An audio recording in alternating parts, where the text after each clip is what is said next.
Good afternoon, students. Welcome all of you. Today we are continuing our second lecture, chapter number 1, lecture number 2. You know that કે first lecture માં આપણે શું study કરેલું હતું? વારસો. Done? તો આપણે બેઝિકલી પાછું શરૂ કરીએ કે વારસો શું છે? શબ્દ સમજો. વારસો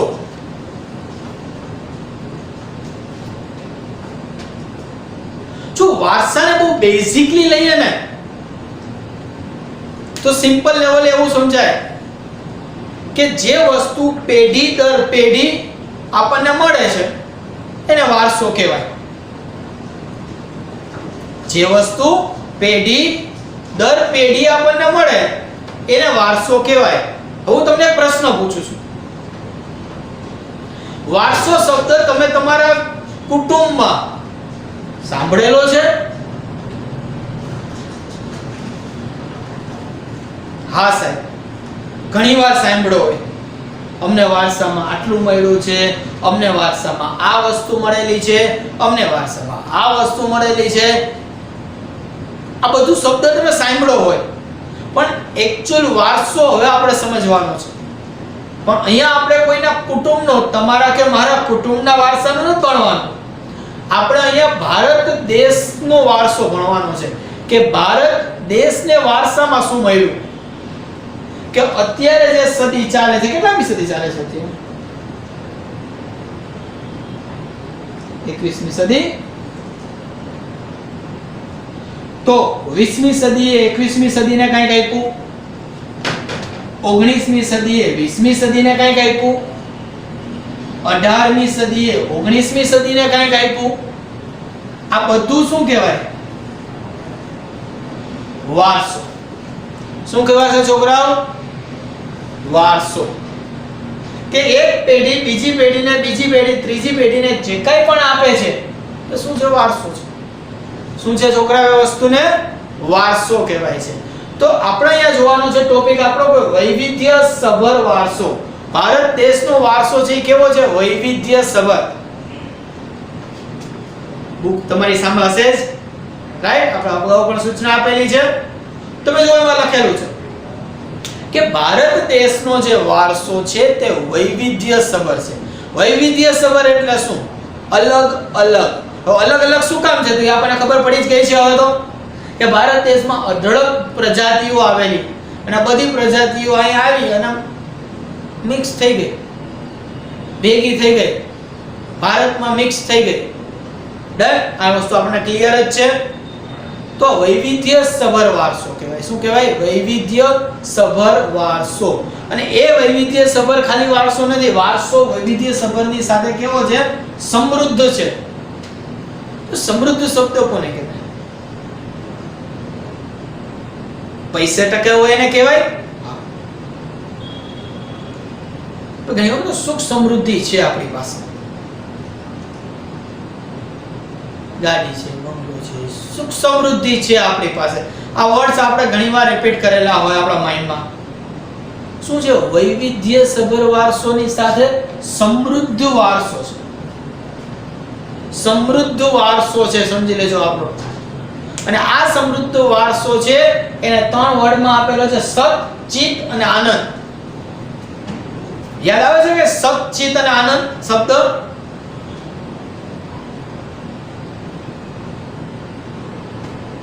યાદ આવી ગયું ને? 9મા ધોરણના છેલ્લા લેક્ચર્સમાં આપણે આના વિશે થોડી ઘણી ચર્ચાઓ કરી ગયા હતા. આપણે ત્યારે બ્રીફમાં ચર્ચા કરશું. સત, ચિત અને આનંદની અનુભૂતિ કરાવતો આપણો વારસો છે. હવે અનુભૂતિ કોને કહેવાય? અનુભૂતિ એટલે શું? પ્રેક્ટિકલ અનુભવ, એને અનુભૂતિ કહેવાય. બાઇક ચલાવતા હોય, પડી જાય, વાગે, અનુભવ છે, ધીમે હલાવાય. એ આપણો વારસો છે ને છોકરા. સત, સત એટલે શું? શું થાય છોકરાઓ? સત એટલે સાચું. આપણો વારસો સાચો છે, ખોટો નથી. આપણો વારસો કેવો છે છોકરાઓ? સાચો છે, ખોટો નથી. એટલે શું કીધું? સત, ચિત્ત. આપણું મન પરોવાઈ જાય, ગમવું, આનંદ. તો સત, ચિત્ત અને આનંદ ની અનુભૂતિ કરાવતો આપણો વારસો છે છોકરાઓ. ખાલી કહી દીધું કે આમ છે, આ વસ્તુ હતી, એમ નહીં. એની સાબિતી છે, સાચું છે. એક એક્ઝામ્પલ લઈ લો અત્યારનું રિસન્ટલી, કે ભાઈ મહાભારતનું યુદ્ધ થયું હતું. ચાલો તો તમે વિચારો, સત છે હા કે ના? હા તો શું કામ ને ના તો શું કામ? સાચું છે. હજી પણ ભારત દેશમાં ઘણી બધી જગ્યાએ ઘણા બધા સ્થાને એના પુરાવા છે ને? ભલે આપણે ગયા ન હોય પણ પુરાવા તો છે જ. સત. ભગવાનની વાત કરીએ તો ચિત્ત પ્રમાણે, આનંદ પ્રમાણે ભગવાનની ભક્તિ કરો તો બહુ ચિત્ત એમાં રહી ગયું હોય. જેમ કે મીરાબાઈની ભક્તિ, નરસિંહ મહેતાની ભક્તિ, જેને આપણે એક્ઝામ્પલ આપીએ એટલા ઓછા છે. અને આનંદની અનુભૂતિ કરાવે. વારસાના સ્થળે તમે હરવા ફરવા જાઓ, મજા આવે. દ્વારકા ગયા, વારસો જ કહેવાય આપણો. સોમનાથ ગયા, વારસો જ કહેવાય આપણો. મજા આવે ને? સત, ચિત્ત અને આનંદ શું કરાવે છે છોકરાઓ? અનુભૂતિ કરાવે છે. શું કરાવે છે છોકરાઓ? અનુભૂતિ કરાવે છે. માટે કહેવાય છે કે ભારત દેશનો જે વારસો છે છોકરાઓ, એ વારસો કેવો છે છોકરાઓ? સુખ, સમૃદ્ધિ વાળો, વૈવિધ્ય સભર અને સત, ચિત્ત અને આનંદની અનુભૂતિ કરાવતો શું છે? આપણો વારસો છે. ડન? તો આપણે ટેક્સ્ટ બુકમાંથી હવે સ્ટડી કરીએ. ટેક્સ્ટ બુકમાં ધ્યાન બધાનું. ભારતની ભૂમિએ આપણને અને વિશ્વને, ભારતને તો ઠીક પણ વિશ્વ આખાને સમૃદ્ધ અને વૈવિધ્ય સભર વારસો આપેલો છે. કારણ કે એટલે તો બહારથી લોકો અહીંયા જોવા માટે આવે છે. સમજો, ફોરેનર્સ એટલા આવે છે કારણ કે આપણો વારસો જેટલો સુખ સમૃદ્ધિ વાળો છે એટલા માટે થઈને. ભારતીય સંસ્કૃતિ શાંતિ પ્રિય. જો આપણે આપણા વારસામાં એવું લખેલું છે કે ભારતની સંસ્કૃતિ શાંતિ પ્રિય છે. આપણે સામે ચાલીને યુદ્ધ નથી કરેલા. આ હકીકત છે કે આપણે સામે ચાલીને યુદ્ધ નથી કરેલા છોકરાઓ ક્યારે. એટલે એને શાંતિ પ્રિય કહેવાય. અને વેપારી રહી છે. કારણ કે આપણે સોને કી ચીડિયા કહેવાતા. વર્ષોથી આપણે વેપાર ધંધો કરતા ને. મરી, મસાલા, તજ, તેજાના, સુતરાઉ કાપડ, મલમલનું કાપડ, આ બધા આપણા મેઇન બિઝનેસ વેપારી હતા. એટલે આપણે વેપારી વર્ગ કહેવાતા. ભારતની સંસ્કૃતિમાંથી સત, ચિત્ત અને આનંદનો અનુભવ પ્રાપ્ત થાય છે કે આપણી સંસ્કૃતિ જેવી તેવી નથી, ખોટી નથી, સાચી છે. અને એના એક્ઝામ્પલ્સ લોટ્સ ઓફ છે કે જેના પર આપણે સાબિત કરી શકીએ કે સાચી જ છે. અને આનંદનો અનુભવ કરાવે છે. આ ઉપરાંત અહીં આવીને વસેલી ભિન્ન ભિન્ન એટલે અલગ અલગ, આપણે વિડીયોમાં જોયેલા હતા કે ભારત દેશમાં અનહદ પ્રજાતિઓ આવેલી,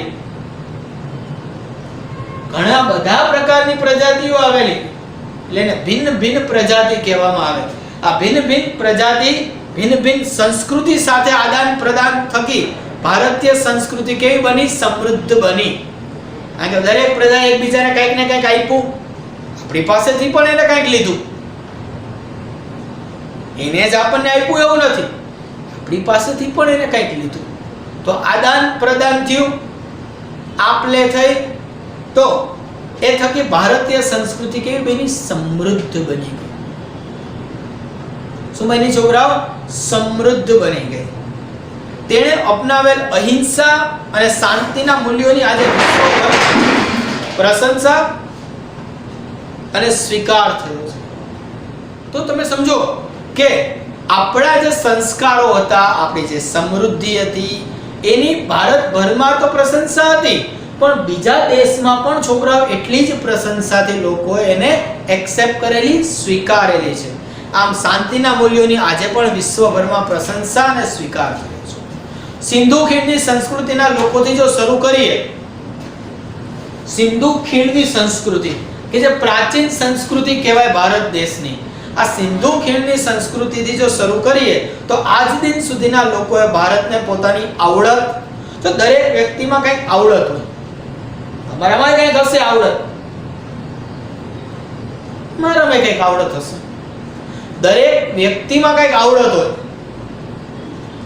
તો એ આવડત, બુદ્ધિ તો હોય જ ને બધા પાસે, શક્તિ, તાકાત, કોઈને મારવાની તાકાતની વાત અહીંયા નથી થતી. અહીંયા શક્તિ એક તાકાત, પણ કેવા પ્રકારની તાકાત કે તમને આગળ વધારી શકે એવી તાકાત. અને કલા કૌશલ્ય દ્વારા સમૃદ્ધ બનાવ્યું. કલા અને કૌશલ્ય, એક્ઝામ્પલ તરીકે ભાઈ ચિત્રકલા, એને કલા કૌશલ્ય કહેવાય. જે બધા પાસે ન હોય, કેળવવું પડે, ડેવલપ કરવું પડે, આગળ વધવું પડે, એમાં કંઈક નવીનતા લાવવી પડે, એને કલા કૌશલ્ય કહેવાય. જેમ કે તાજમહલ બનાવ્યો, કલા કૌશલ્ય છે ને, કે એ સમયે એવી વસ્તુ બનાવી કે જે હાલની તારીખે પણ મશીનરી, ટેકનિકલ સાધનો હોવા છતાં આપણે બનાવી શકીએ નહીં. જૈન દેરાસરો ઘણા બધા જો આબુમાં આવેલા છે, એમાં તેની કલાકૃતિ જો કે એ વસ્તુ આપણે ન કરી શકીએ હાલની તારીખે ટેકનોલોજી હોવા છતાં, કારણ કે એ લોકોની એ સમયે જે તે વ્યક્તિની શું હતી, કલા હતી. તો એ કળા અને જે કૌશલ્ય છે, સમજી લેજો, એનાથી શું બનાવ્યું, સમૃદ્ધ બનાવ્યું છે. ભારતના ભવ્ય વારસાના નિર્માણ અને ઘડતર માટે અનેક ઋષિ મુનિઓ, સંત, વિદુષીઓ, વિદ્વાન, ચિંતકો, કલાકારો, એટલે અત્યારના કલાકારોની વાત નથી, જે તે સમયના જૂના કારીગરો, વૈજ્ઞાનિકો, સંશોધકો, સાહિત્યકારો, શિક્ષણ શાસ્ત્રીઓ, રાજનીતિજ્ઞો જેમ કે ચાણક્ય, ઇતિહાસકાર કે જે એની પહેલાનો ઇતિહાસ જાણતા હતા, સમાજ સુધારકો કે જેને સમાજને સુધારા વધારા કરાવ્યા, વગેરેનો અગત્યનો ફાળો રહેલો છે. મીન્સ કે આ બધા લોકોની મહેનતથી ભારત દેશ સમૃદ્ધ થયો છે.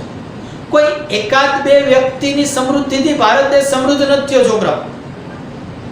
વૈજ્ઞાનિકોએ ફાળો પોતાનો ભજવ્યો છે, કલા રસિકોએ પોતપોતાનો ફાળો આપેલો છે, ક્યાંક ને ક્યાંક શિક્ષણવિદોએ પોતાનો ફાળો આપેલો છે, ઇતિહાસકારોએ પોતાનો ફાળો આપેલો છે, ઋષિ મુનિઓએ પોતપોતાનો ફાળો આપેલો છે, પોતાનું જ્ઞાન આપેલું છે. આવા દરેકે દરેક લોકોએ પોતપોતાનું જે જ્ઞાન હતું, પોતાની જે બુદ્ધિ હતી, પોતાની પાસે જે આવડત હતી, અમુક લોકો પાસે જે કહેવાય ને કે ભાઈ કળા હતી, એ બધી જ વસ્તુ લોકોને આપી, પ્રોવાઈડ કરી, અને એનો ઉપયોગ આપણે કરેલો છે.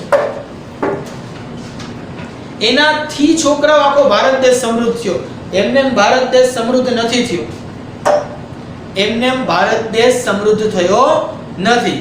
નેક્સ્ટ લેવલ તમે જોવો છો કે તેમાં ધર્મ, શાસન એટલે કે રાજા મહારાજા, એની શૈલી એટલે કે કઈ પ્રકારે શાસન કરવું, તે બધી ભાષા અલગ અલગ. આપણે તો ગુજરાતમાં રહી છીએ, કઈ ભાષા કહેવાય, ગુજરાત.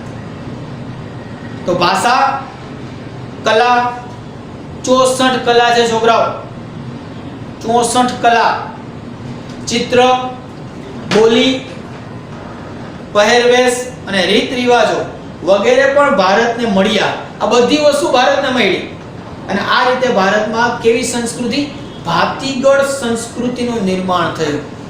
તમને પૂછે ભાતીગળ સંસ્કૃતિ એટલે શું, તો છેલ્લી 2 લાઈન લખવાની. આ બધી વસ્તુ આપણને વારસામાં મળી, એમાંથી આપણી ભાતીગળ સંસ્કૃતિ છે ને છોકરાઓ ડેવલપ થઈ. એમને ભાતીગળ સંસ્કૃતિ ડેવલપ ન થઈ. કે ભાતીગળ સંસ્કૃતિ ડેવલપ કરવા માટે ઘણું બધું કરવું પડે. ઘણું બધું કરવું પડે કે જે તે સમયે તમે જો તો ભારતમાં બોલાતી ભાષાની જો ખાલી ચર્ચા કરીએ અત્યારે સંસ્કૃત ભાષા જે કહેવાય છે કે આપણી સૌથી પહેલી ભાષા હતી સંસ્કૃત. એ સંસ્કૃતમાંથી હિન્દી ભાષા આવી. પછી જેમ જેમ જે પ્રદેશમાંથી લોકો આવતા ગયા એ બધાએ પોતપોતાની ભાષા હતી, લિપિ હતી, લિપિ એટલે લખાણ, અને એ આપણામાં ડેવલપ થઈ. ગુજરાત પ્રિન્સેસ માંથી ગુજરાત રાજ્ય બન્યું છે તો ગુજરાતી ભાષા બની. એમ તમિલ, તેલુગુ, કન્નડ, મલયાલમ આ બધી ભાષા પણ ડેવલપ થઈ. તો દરેકે દરેક લોકોમાંથી આપણે કંઈક શીખ્યા છે. એટલે કહેવાય છે આ બધા ભેગા થયા ને એમાંથી ભારત દેશનો વારસો થયો. એમને ભારત દેશનો વારસો થયો નથી. Minded my word. સીધે સીધો ડાયરેક્ટ ભારત દેશનો વારસો થયો નથી. આ બધું ભેગું થયું ત્યારે ખાલી ભારત દેશનો છોકરા વારસો થયો. એટલે એને વૈવિધ્ય સભર વારસો કહેવાય. અલગ અલગ વારસો. આનું એક્ઝામ્પલ આપું તો પાવભાજી જેવું. પાવભાજી સમજો 8-10 જેટલા શાક હોય ખાધી છે ને પાવભાજી સમજો એ 8-10 શાક ભેગા કરીને પાવભાજી આપી હોય, ગોતી લ્યો એમાંથી એક શાક કાઢીને મળે. એમ ભારત દેશમાં બધી જ પ્રજા આવી. અત્યારે તમને એમ કહે કે હપસી ગોતો સાહેબ, કાયડા હોય હપસી, એમ ન હોય. કાયડા તો આપણે હોય. તમે ગોતો આર્ય, હાલો આર્ય એટલે કોણ? ભીમ, અર્જુન, આર્ય સંસ્કૃતિ હતી. ગોતી દો હાલો આર્યને તમે અત્યારે હતા ખરા ભારતમાં જ હતા, પણ અત્યારે શું થઈ ગયું? બધાય મિક્સ થઈ ગયા. એક જ વૈદા કોણ? ભારતીય. શું વૈદા છોકરાઓ? ભારતીય. માટે કહેવાય છે ભારત દેશનો જે વારસો છે એ વારસો કેવો છે છોકરાઓ? વૈવિધ્ય સભર વારસો છે. અલગ અલગ પ્રકારનો વારસો છે. ક્લિયર છે? ચાલો 1 મિનિટ આપું છું, ઝડપથી એટલો રીડ કરી લ્યો.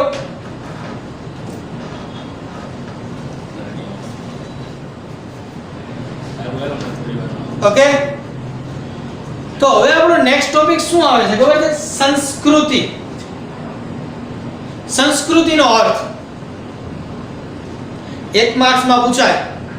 સિમ્પલ લોજિક છે. સંસ્કૃતિ એટલે શું? જીવન જીવવાની રીત. How to live. બધાને જીવતા આવડતું જોઈએ. કા હું જીવું, તમે જીવો, બધાય જીવે, પણ કેમ જીવવું મહત્વની વાત છે. બધા લોકોની જિંદગી જીવવાની રીત એક સરખી જ હશે? નહીં હોય ને. કેવી હશે? અલગ અલગ હશે. એમ ભારત દેશમાં આટલી બધી જો પ્રજાતિ આવી તો બધી પ્રજાના નિયમો અલગ અલગ હશે. આપણી ભાષામાં કહીએ તો જિંદગી જીવવાના નિયમો કેવા હશે? અલગ અલગ હશે. તો એને કહેવાય છે શું? તો કે સંસ્કૃતિ. સંસ્કૃતિનો અર્થ 1 માર્ક્સમાં પૂછાય તો તમે ઈઝીલી લખી શકો છો. જીવન જીવવાની રીત એટલે સંસ્કૃતિ. નો ડાઉટ આની અંદર ઘણું ડિટેલ છે જેને આપણે બુકમાંથી સ્ટડી કરીએ છીએ. ઓકે, તો સંસ્કૃતિ એટલે જીવન જીવવાની રીત. સમાજમાં કાળક્રમે એટલે જેમ જેમ સમય પસાર થતો જાય ને એને કાળક્રમ કહેવાય. આપણે જોયું કે 18મી સદી, 19મી સદી, 20મી સદી, 21મી સદી આ કાળક્રમ કહેવાય. ભૂતકાળમાં કાળક્રમે બદલાતા સંજોગો અનુસાર જનજીવનમાં આવતા પરિવર્તન. જો ઘરમાં તમે રહેતા હોય, રિયલ છો ને બધા, તમારા વિચારો, તમારા મા બાપના વિચારો, તમારા દાદા દાદીના વિચારોમાં ફેર છે કે નહીં? ખાલી વિચારો. ઘણોય ફેર જો છે ને. એને કારણે છે ઘરમાં તકલીફ પડે ક્યારેક ક્યારેક. આમ નહીં કરવાનું, તેમ નહીં કરવાનું, ઓલું નહીં કરવાનું. તે શું છે? સંસ્કૃતિ. જીવન જીવવાની રીત બધાયની કેવી હોય? અલગ અલગ. જેમ જેમ સમય પસાર થતો જાય રીત બદલાય. ઘરમાં દાદા દાદીઓ તેને તમે 24 કલાક મંદિરમાં રાખો તો મજા આવે. આપણને મજા આવે? 24 મિનિટ જ મજા આવતી. કારણ કાળક્રમે સંસ્કૃતિ બદલી હતી. પરિવર્તનો થયા, સુધારા વધારા થયા, સામાજિક નીતિમાં ફેરફાર થયો, સામાજિક રીત રિવાજમાં ફેરફાર થયો.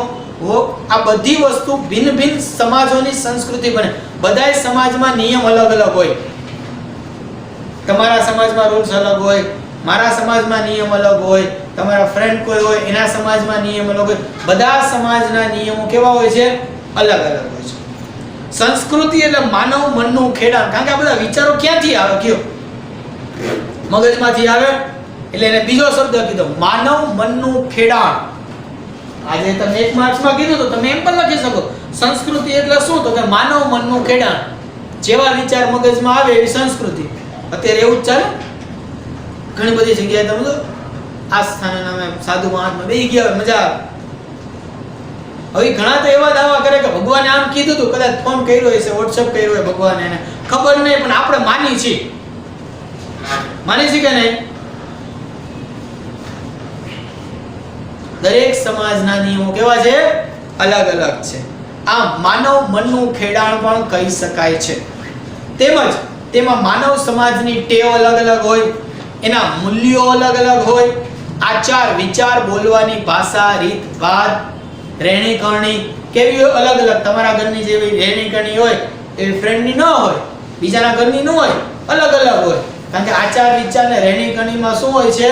ફેરફાર જોવા મળે છે, ચેન્જીસ જોવા મળે છે. ધાર્મિક પરંપરાઓ જે ધર્મમાં માનતા હોય, દરેક ધર્મના નિયમો કેવા હોય? અલગ અલગ હોય, એક સરખા જોવા મળે નહીં. તો ધાર્મિક પરંપરાઓ, રહેણી કરણી અને જીવનને ઉચ્ચતમ ધ્યેય તરફ લઈ જતા આદર્શનો સરવાળો એટલે સંસ્કૃતિ. તમે ગમે એ ધર્મમાં માનતા હોય, ગમે એ રહેણી કરણી અપનાવતા હોય, ગમે એવા રીત રિવાજમાં માનતા હોય, આ બધાનો સરવાળો કરો, મિક્સ કરો અને તમારું જીવન ઉચ્ચતમ ધ્યેય તરફ જાય. મતલબ સંસ્કૃતિ. મતલબ સંસ્કૃતિ એટલે જ કહેવાય છે કે જીવન જીવવાની રીત એટલે સંસ્કૃતિ. કેવી રીતે જીવન જીવવું? સંસ્કૃતિ. કયા પ્રકારે જીવન જીવવું એટલે સંસ્કૃતિ. 1 માર્ક્સમાં પ્રશ્ન પૂછાય. કેટલા માર્ક્સમાં? 1 માર્ક્સમાં પ્રશ્ન પૂછાય. આ વાક્ય પણ લખી શકો છો, માનવ મનનું ખેડાણ પણ લખી શકો છો. ડન. તો આજના લેક્ચરમાં આપણે 2 વસ્તુ વિશે ભણ્યા. ડન. કઈ હતી પહેલી વસ્તુ? ભારતનો વારસો. કેવો વારસો? વૈવિધ્યસભર વારસો. અને બીજો ટોપિક શું હતો? સંસ્કૃતિ. ક્લિયર છે છોકરાઓ? ડન. તો 2 ટોપિક થોડાક રિવાઇઝ પણ કરી લેજો. ડન.